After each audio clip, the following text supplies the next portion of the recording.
to combine the leadership between Brazil and Sweden start a long time ago in Stockholm during the pre-workshop conference to decide if ISO 26000 would be good or not for be a new standard in ISO. And the idea is just to join the two countries. The first sign looks a little bit crazy and because it's so different countries.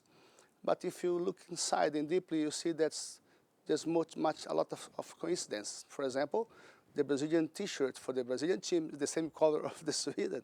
And the Queen of Sweden, in fact, she's Brazilian. She born in Brazil.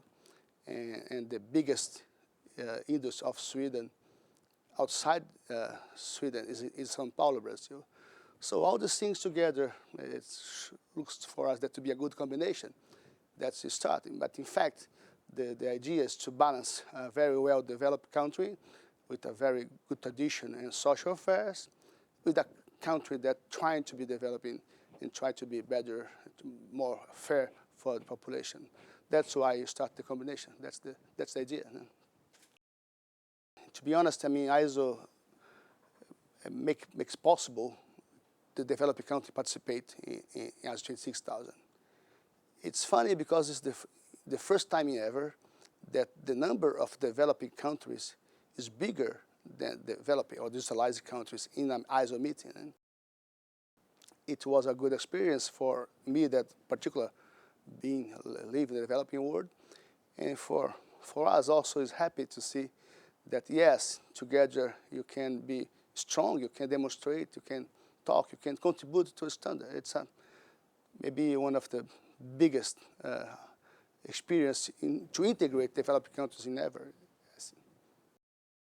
Always that I'm speaking about ISO 26000, it's a first question. Oh, this standard could be used as a barrier to developing countries.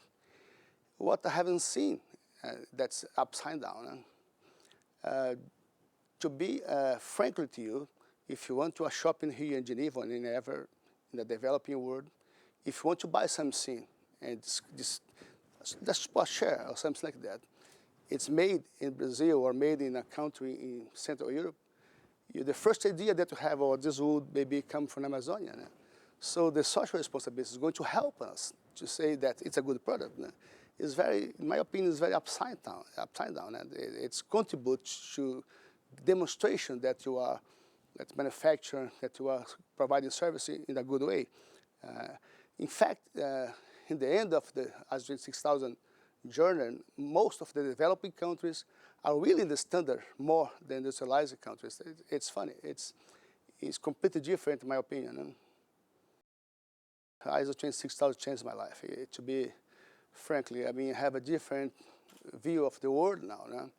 I can understand more the difference. I can understand more, for example, the Muslim world. I can understand more from the European mentality and ideas. And it's so dramatic change in my life that, just to have an example, my previous job before ISO 26000, I work in the factory. I work in the competitive area with black belt, Six Sigma statistics.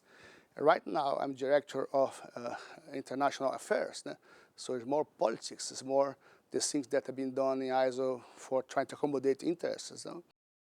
As a human being, I think that I learn a lot, how you can implement consensus, how you can understand each other, how you can see point of views that looks like opposites, that's complementary. I think that is outstanding experience, and I'm very, let's say, happy to be part of the ISO family now.